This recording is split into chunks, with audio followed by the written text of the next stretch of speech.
I think I see the president's point on this one.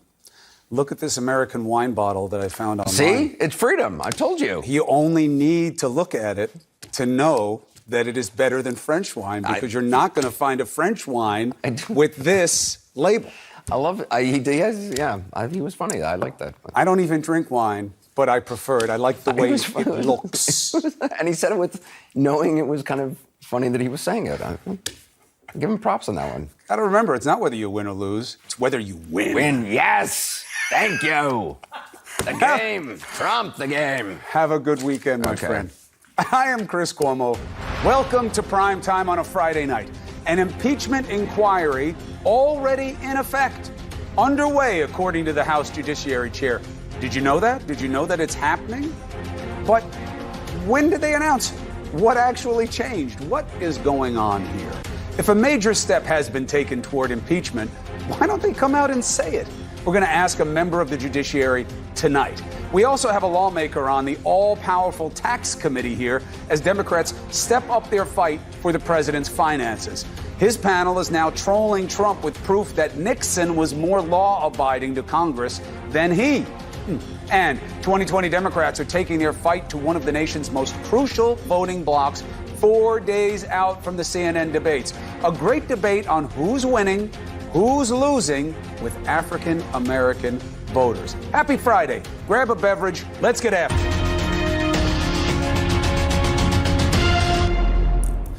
All right. What's the latest tally on impeachment? 101 House Democrats say yes, impeachment inquiry. But I don't know why I'm counting anymore.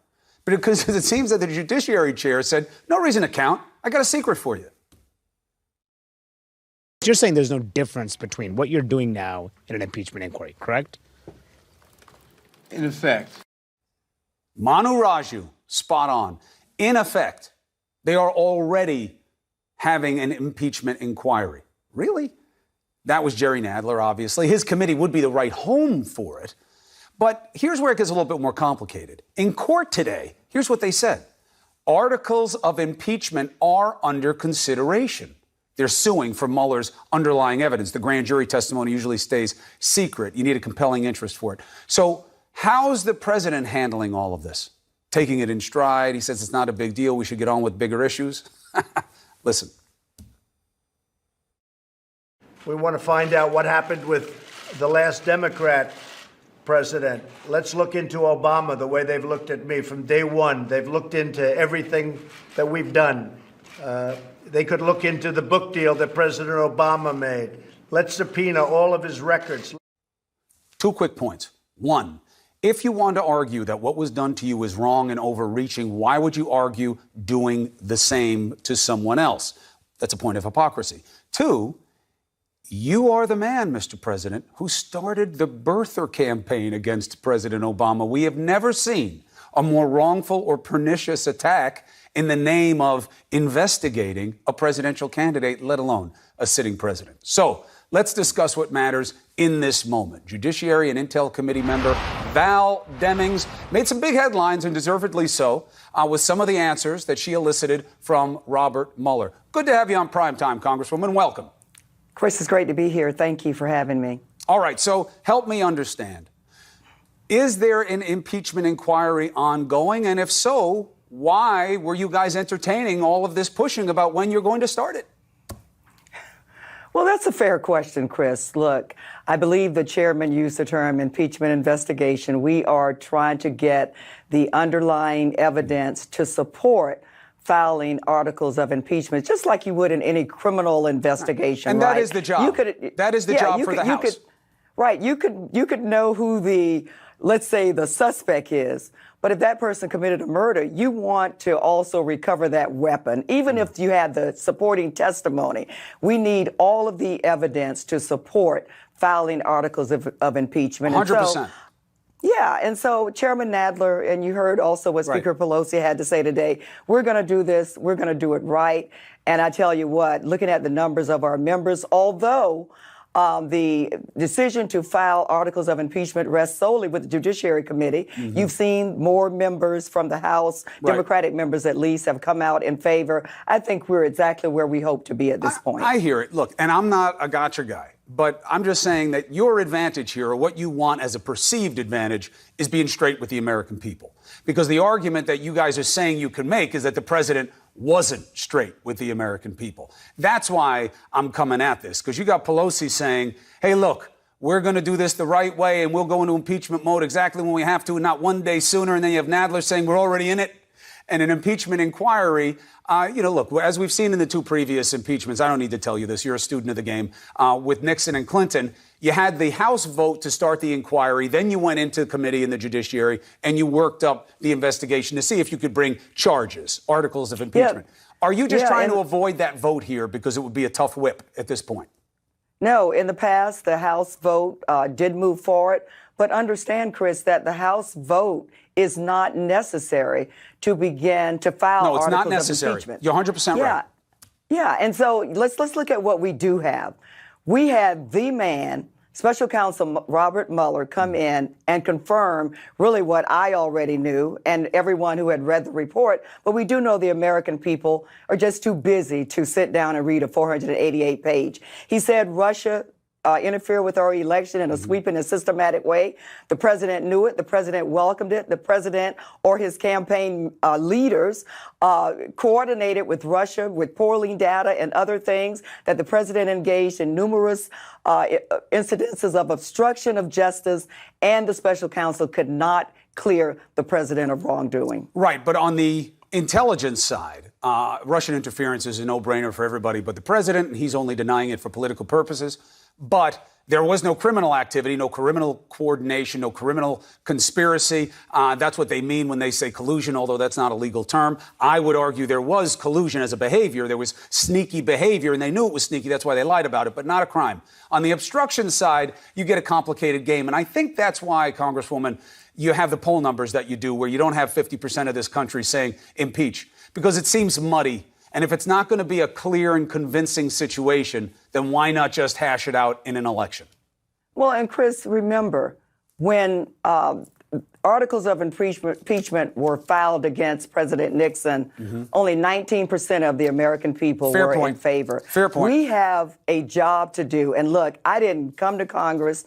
I've been a police chief, 27 years, law enforcement. I didn't come to Congress to not take care of my responsibility. We have a direct responsibility to show the American people that nobody is above the law, up to and including the President of the United States. 100% This is not a understood. popularity game. This is not a popularity game. This is about us doing our job, which we intend to do. I totally get that. One fair point of pushback. With Nixon, you didn't have the preceding year and a half plus of coverage in the Mueller probe that people were getting read into and understanding and all the reporting. You know, that only happened with the public hearings. So they only got that first exposure to it. And that's why you saw such a jump in public opinion, because they learned a lot of things. And they also had an actual felony. They had smoking gun tapes in that. It was different in terms of what we're dealing with now. So I don't know. I mean, I hear what you're saying about the timeline on that, but, and I know you're familiar with the Mueller report. If you read it, the president engaged in multiple instances of obstruction of justice. And so just like you've seen members of the House move in the, what I believe certainly is the right column, being in favor, I do believe that as the American people continue to digest the testimony yesterday, find out more and more about the report, hear from Attorney McGahn, because we're going to subpoena and require him to come and testify before us. If he comes and if he's forthcoming. Well, and see the underlying evidence, I believe more of the American people will be with us as well. Look, maybe so. I'm just saying I still think the currency is being straightforward. And even something like this seems a little bit of a dance, and the American people are so sensitive to subterfuge right now. The straighter you are, I think the better it is, no matter what you guys do. But Congresswoman Val Demings, you're a straight shooter by coming on this show. I appreciate it and welcome you back. Thank you. Have me back. Be well. All right. So impeach, don't impeach. If they don't impeach, there's another way to get the president out of office, you know. It's called an election. The 2020 candidates are honing in now on really a key voting bloc for Democrats specifically, African Americans. We have numbers that show worries, certainly for this president, and also some interesting indications in party. You're going to want to see it. Next.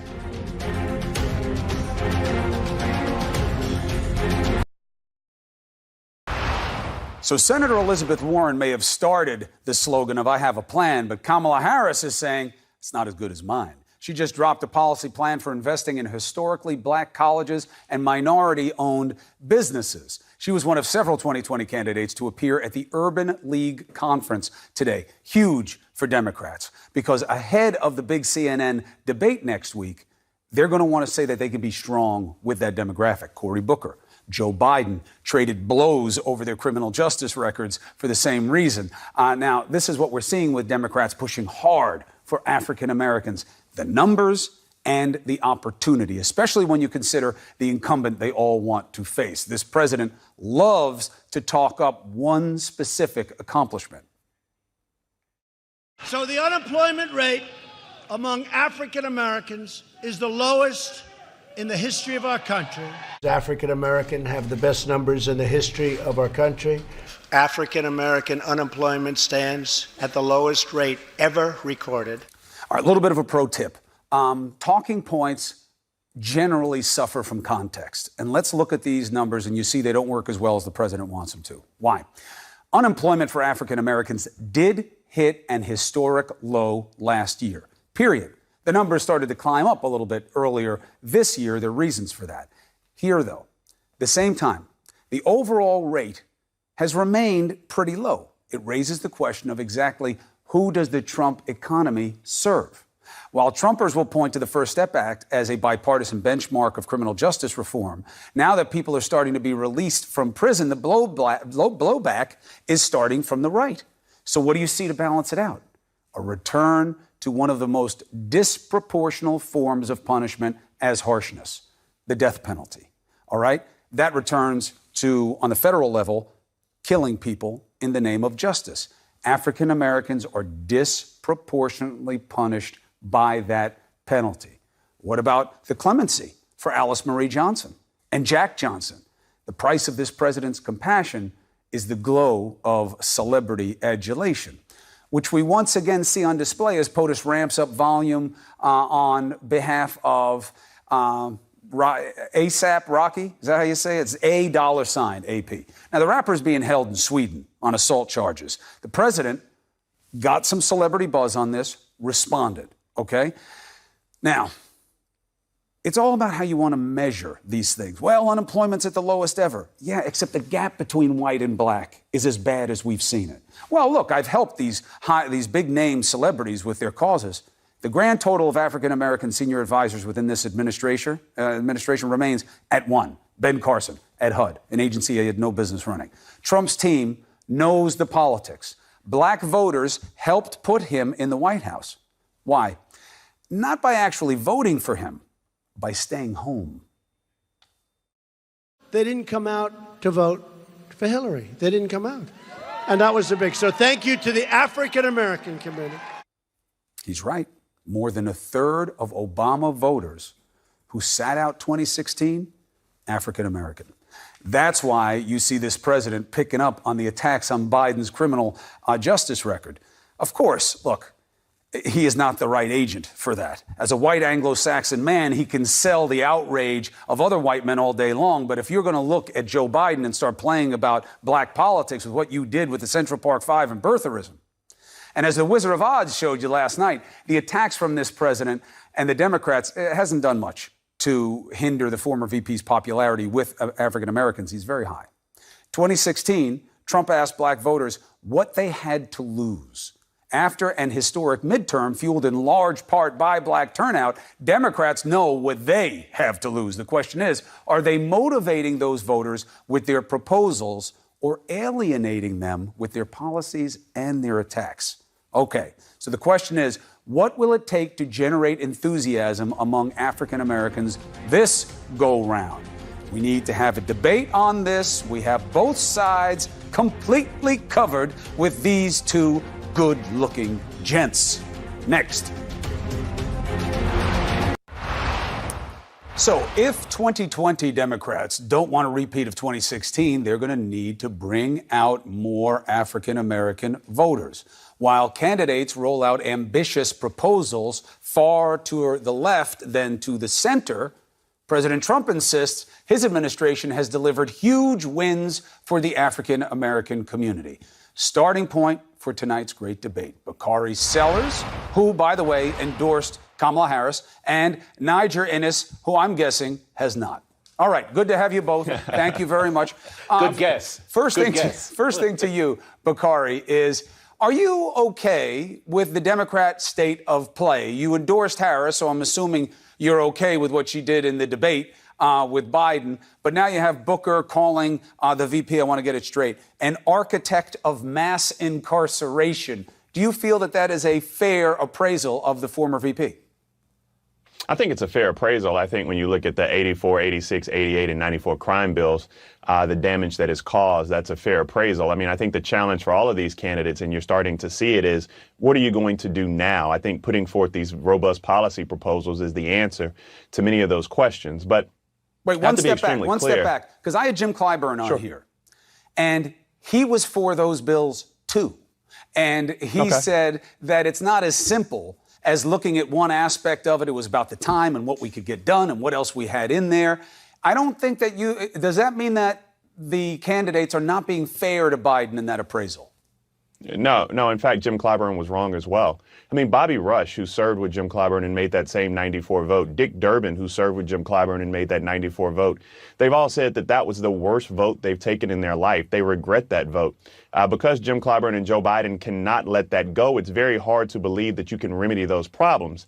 But this is a robust debate that we're having within our party. We are trying to build on the criminal justice reform that Barack Obama set forth. But let me also say this, Chris, and Niger as well. You know, let's not get bogged down on this one issue, because black folk like more than just criminal justice reform. We like to make money, too. And so one of the things that you're seeing from Pete Buttigieg to Kamala Harris to Beto O'Rourke to Elizabeth Warren is you're seeing these substantive policy plans directed at the African-American community to remedy and cut in half that racial wealth gap. Right. One thing Republicans always want to do is say, I want black voters, let's do criminal justice reform. Tim Scott does get it right. Let me say that. But more voters have to start, more politicians have to start talking about we'll go back to the policies and whether that helps or hurts bring out the black vote. But to you, Niger, look, the challenge is easy. You got your First Step Act, and you have that the economy is good, and that means it's good for everybody. You do have the yawning gap between black and white. That's as bad as it's ever been. But the bigger problem is who the agent is here. He may be the perfect messenger as an older white Anglo-Saxon male Protestant to go after the outrage and the disaffection of the white community. But for Donald Trump to sell himself as pro-black after the Central Park Five and birtherism, does he even have a shot? Well, first of all, he wasn't the only one back in New York in the late 80s, early 90s that were troubled about crime and particularly outraged about. He accused them of having done something they were exonerated by. He took out a full-page ad in the New York Times, and he still says they did it. I'm going to shock you. There were black leaders, including my father, that were just as outraged at the initial reports. Now, obviously, not just the initial reports. He says now that they did it. Well, you know, we can argue him saying now, you know, what the situation is. What's the argument, Niger? He won't let go of it because he doesn't want to upset the people who like to hear that the brown guys did it. Well, let me get to some of the larger points here and not just focus on. If I were you, I would leave that one alone also, Niger. Well played, well played. Continue. Well, it's only because, you know, Trump was not the only one. There were a number of folks. He's now president of the United States. So the fact that there was a bunch of people who didn't know what the hell they were talking about is not the cover for a sitting president to say he still won't accept the justice in that case. Move on. Let me say this. Let me say this, all right? As a Republican, a lot of your viewers may not believe me. I would say look at an individual named Tavis Smiley, who is a Democrat, uber liberal Democrat, when making an analysis of the state of black America after 8 years of Barack Obama. And let's be clear here. You know, Kamala Harris, I mean, I love Bakari, my brother, and got Senator Harris, let me make it easy on myself. Senator Harris and Buttigieg and O'Rourke and many of the others are frankly doing a warmed over Obamonomics. And what Tavis Smiley said was that after 8 years of Obamonomics, Barack Obama's policies, Black America, not by one economic indicator, not by two, not by three, these are his words, but by every single economic indicator are worse off. Another Democrat, another Black Democrat named Bob Johnson, the founder of BET, a Democrat, a Hillary Clinton donor, asked a question about an analysis of Donald Trump's performance on the economy. He said, not only is it A+, but it's A+ in particular for groups of Americans that have been left behind in Black and brown communities. All right, so let's bounce that Donald argument to Trump Bakari. doesn't need to, I don't care who the messenger is, we're sick of Panderfest, and we're sick of nice words. We want action and delivery. I don't need to tell either of you the messenger matters. This demographic, maybe more than any other, has the keenest ear for false praise and fake friends. Bakari, are you worried about the economics? I'm worried about the economics. I mean, I'm not going to sit here and bash Tavis Smiley and Bob Johnson, although I have very hearty disagreements with them both. And Tavis Smiley's petty disagreements with the president goes back to not getting inauguration tickets. So I'm not going to go into that.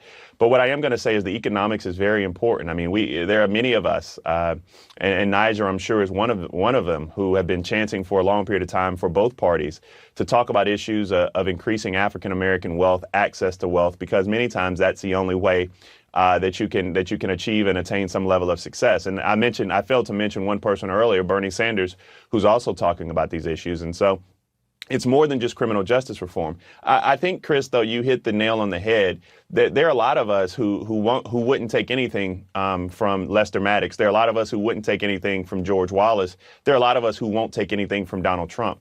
It's the same vein. I mean, Donald Trump is a racist, period. And I say that based on fact. I say that based on action. I say that based on deed. And so I'm not going to make that argument. To Niger and everyone else in this country, people who are watching, I will say that even before we are Republican or Democrat, we're Black first. We're American, we're Black first. And going into that, it's very hard to have someone who every single day makes you feel or attempts to make you feel lesser of an individual by his words and deeds because of the color of your skin. The Central Park Five is just one of those ways in which he does it. And you can't atone by that by simply trying to get, it's pronounced ASAP, Chris, trying to get ASAP Rocky out of jail. It takes a little bit more than that. So let me ask you one other thing, though, Bakari. The idea of African-American vote, well, if they can get another African-American, they'll always vote for them. That is not true. And as a policy categorization, and, in that demo, especially if you're looking at African-American women, pretty center of the road, pretty middle of the road.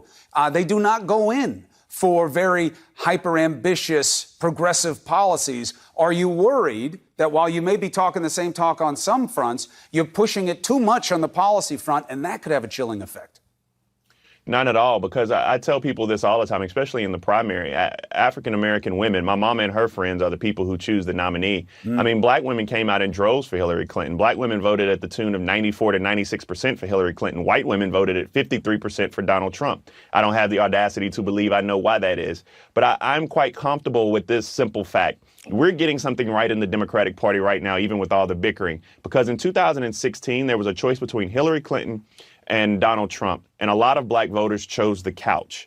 Right now, I think by giving people something to vote for, giving them policy, giving them initiative to vote for, you'll see more people engaged in the process. This is not going to be a race. Don't be scared of powerful Black women. They're just fine. No, I love me some. I have a mama that was a powerful Black woman. I love powerful Black women. All right. Guys, thank you very much for doing this, especially on a Friday night. Bakari, Niger, thank you. Be well. Democrats have just blown up one of the president's key arguments for keeping his taxes secret, okay? They've turned back time with help from Richard Nixon. How so? The answer comes from a key congressional investigator with the deets. Next. What's going on up here? Some Republicans are calling Democrats' request for President Trump's tax returns unprecedented. But now, Democrats are pointing to newly released documents showing there is a precedent. The Joint Committee on Taxation got some of then-President Nixon's records from the IRS after Nixon failed to turn them over. Let's discuss with House Ways and Means member Lloyd Doggett. Congressman, welcome back. It's been too long. Chris, good to be with you, sir. So the argument is you have no legit legislative purpose. This is political payback. That's why you can't get the taxes, no matter how many shalls are in the statute. What's your counter? Well, we dug through the archives and actually came up with the original documents, copies of them, that showed that President Nixon first released some of his tax returns voluntarily, but when the committee needed to see other returns, the Internal Revenue Service not only responded affirmatively, they did it the same day they were asked. And as well, the committee looked at the returns of one of President Nixon's children. There was not a problem, there was not a debate, just as there really wasn't any debate at the Internal Revenue Service when they got their first internal opinion, the opinion that Secretary Mnuchin rejected when he turned to political sources to justify the total obstruction on this issue. Now, is the linking thought here that the reason that Congress had a better chance of getting them under Nixon is because there was an impeachment inquiry going on, and that can qualify as a judicial proceeding, and a judge, although they don't have extra powers in Congress under that situation, it gives you extra leverage with the court? There's reference in some of the documents to the fact that an impeachment proceeding was underway, but there's no indication that that was the reason that the IRS so quickly responded. There was not any debate. There was a willingness to make available IRS employees if necessary. There was the kind of cooperation that comes when you have a clear, unqualified statute that says shall, as you mentioned. That shall meant shall then, and it means shall now. It's just that this particular request that's been made has come so late that I don't expect we will see these documents during this calendar year, and I hope we get them before the end of this Congress. Now, what happens if when you get the taxes and, it shows he didn't have as much income as maybe he led people to believe, but it's still plenty. He wasn't that charitable. Maybe he played with funny money the way a lot of wealthy people do. What if there's just not that much in there? How big a blow is that? Well, if that's the case, those aren't the only issues that we're looking at. The principal issue was to see whether the audit process is working appropriately for presidents. There are other issues as well concerning whether he's ever paid any taxes at all, whether he's been under audit. We couldn't even get an answer to that question. So the IRS won't tell you whether or not the president's under audit? No.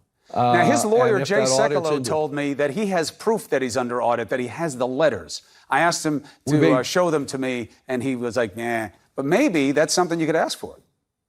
Well, in fact, the original request from the chairman of our committee did ask about the audit process, and Mr. Mnuchin has blocked access to that, too. He's done the kind of obstruction you would expect of the former finance chair for the Trump election campaign, which is what Mr. Mnuchin was doing before he became the Treasury Secretary. So, Congressman, help me understand where things stand with the Democrats right now. We've been, all this pressure, when are you guys going to make a decision about whether or not to launch an impeachment inquiry? You're not supposed to investigate to figure out if you have enough to investigate. And then today, in court papers, it says that you are under consideration in the Judiciary Committee of articles of impeachment. When did this happen? Well, there have been no formal articles drafted for consideration of the Judiciary Committee, I think, at the moment. But the committee, I think, is effectively beginning such an inquiry. What does that mean, effectively beginning such an inquiry? It seems like a hedge, like playing cutesy. That's why I'm asking. Well, I think it's not cutesy, though there may have been a little confusion at the press conference about it. In order to get access to the grand jury testimony that they've requested, they have a much stronger case if this is part of Congress's impeachment responsibilities. Beyond that, this committee can, on its own, initiate an impeachment inquiry.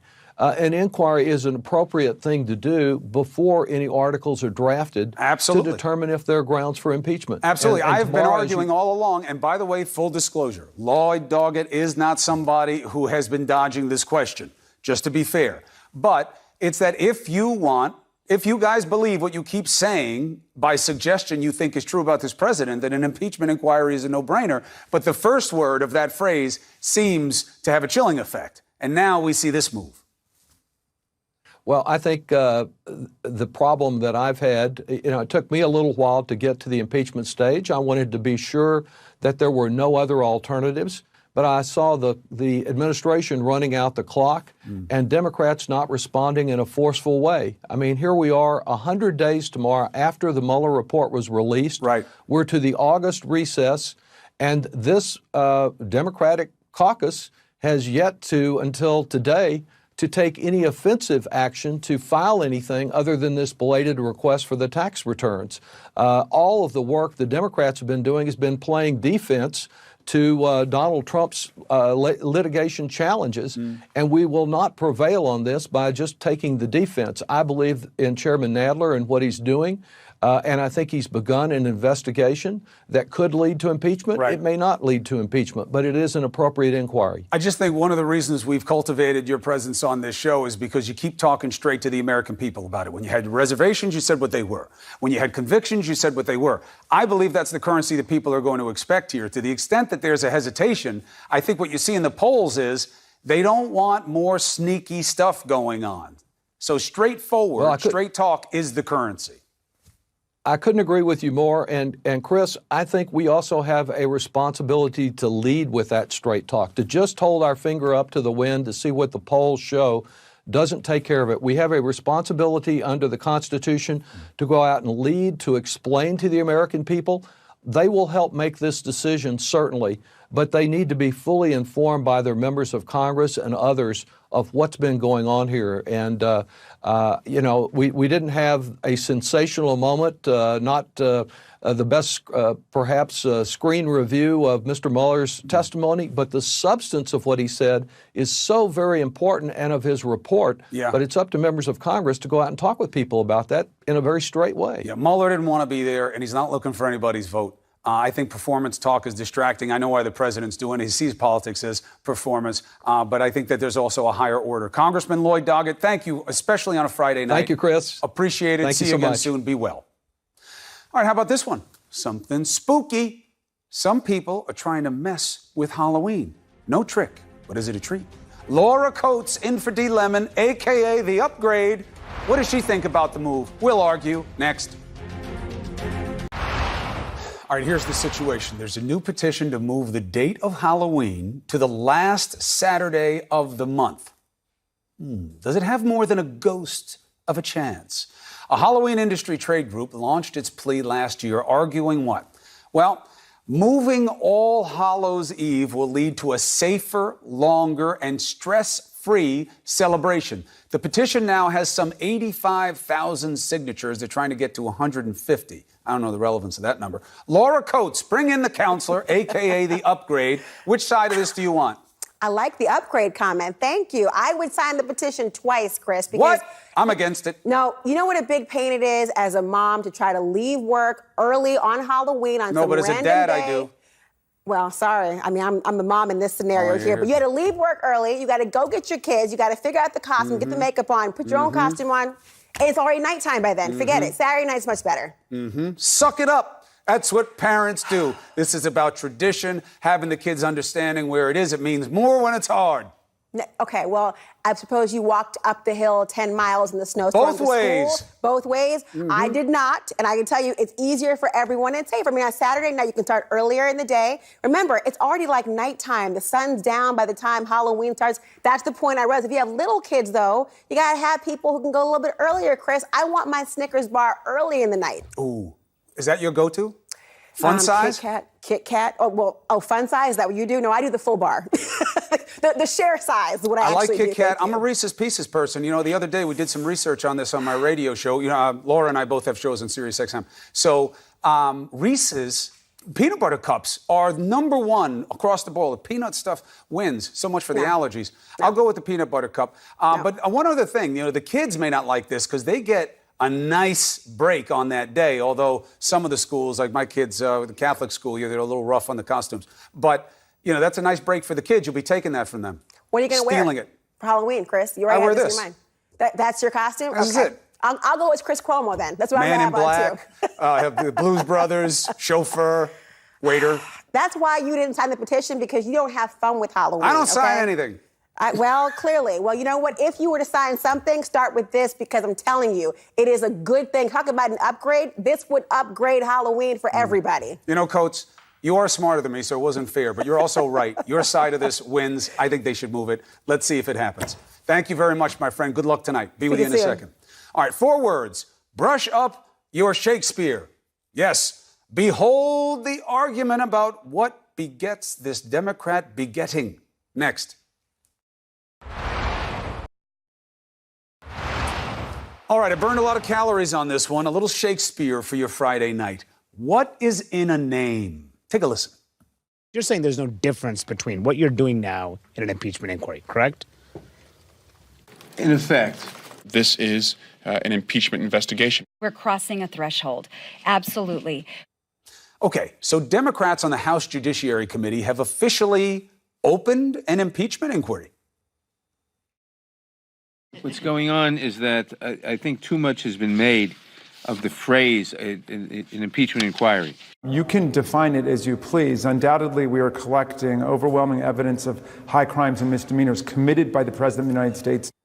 Hence the Romeo and Juliet allusions here. However, there is nothing poetic about the play being made here. However, just like in Romeo and Juliet, no matter how much you wish otherwise, what you call something matters. So what's going on here? Well, the message seemed pretty clear in court documents today. The committee is investigating whether to recommend articles of impeachment and requires access to grand jury materials in furtherance of that investigation. Although the House has not considered a formal resolution structuring any particular proceedings by this committee, such a resolution is not a necessary predicate to consideration of articles of impeachment.